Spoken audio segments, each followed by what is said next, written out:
Hello, everyone. My name is Savannah Cervantes, and today I will be talking about how money controls our mind.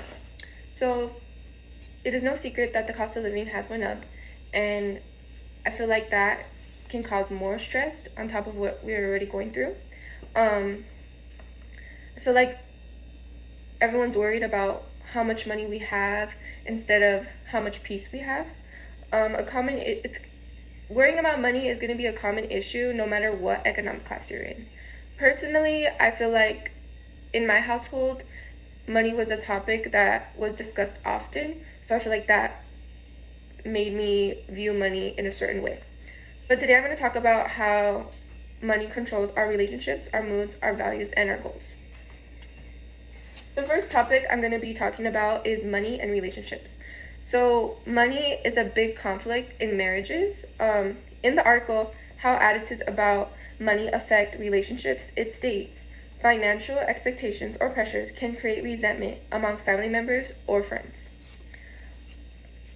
Money and religion. I feel like depending if you're religious or not, money is not, how do you say, like materialistic stuff doesn't matter in the Bible, for reference. And it teaches us what to value and what not to value. I feel like, if you go to church and stuff, when you tithe, they want you to tithe 10%. And not everybody has that 10%, or if they do, they're probably like, I have to feed my kids, or I have to buy necessities, and necessarily don't want to give the money to the church because they're like, look at all the things that I need. So I feel like people are split in that area where they don't know whether to give to their religion or save some for themselves and what they need. The second topic I want to talk about is money and our mental health. So I feel like a lot of us, when we have a job, we want to make a certain amount, or we feel like that's what makes us happy is how much we make per hour or how much we make per year. And I feel like when we have that unstable income, we get depressed or we get anxious because we're not up to society's part of what we make.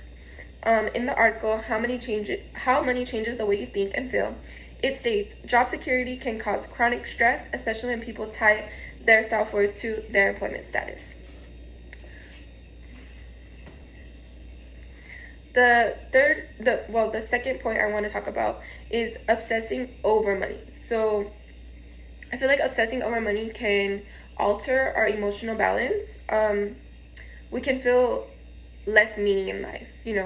I only made this much, so I don't feel good. In the article, research finds thinking about money affects feelings of meaning in life. It states obsession with wealth can lead to emotional isolation and even addiction-like behaviors.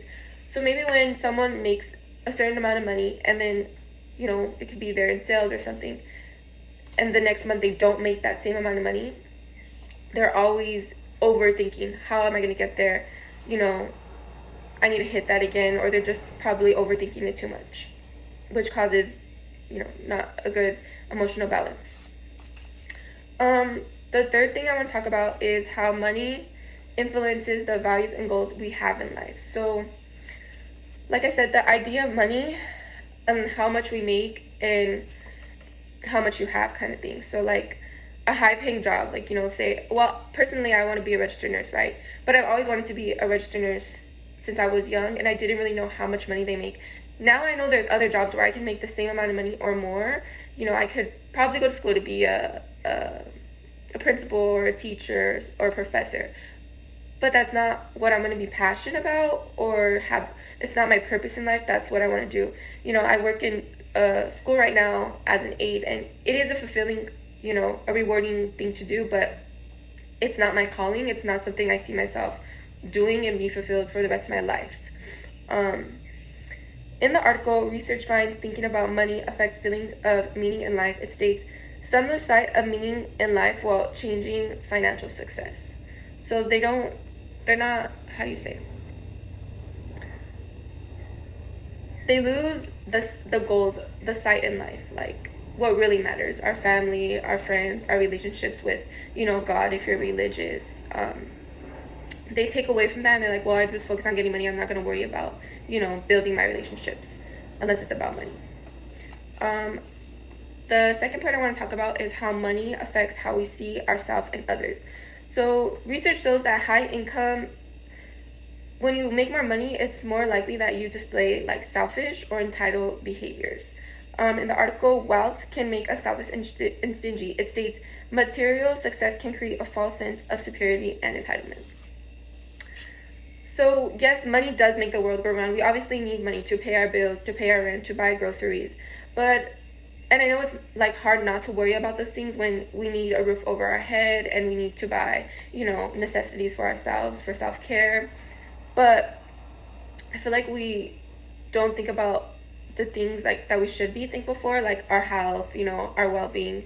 Thank God we have somewhere to stay at night, like we're not out in the streets cold. I feel like once you lose those little things like your health, money doesn't matter. Nobody's promised tomorrow that they're gonna wake up with a clean slate of health. Things can change from one day to the next, and I feel like people don't have like gratitude for that. So people should think more like what they should be thankful for every day, not just materialistic stuff. And I feel like the richest people don't have the most money. The richest people have the most peace of mind. Thank you so much for listening to How Money Controls Your Mind.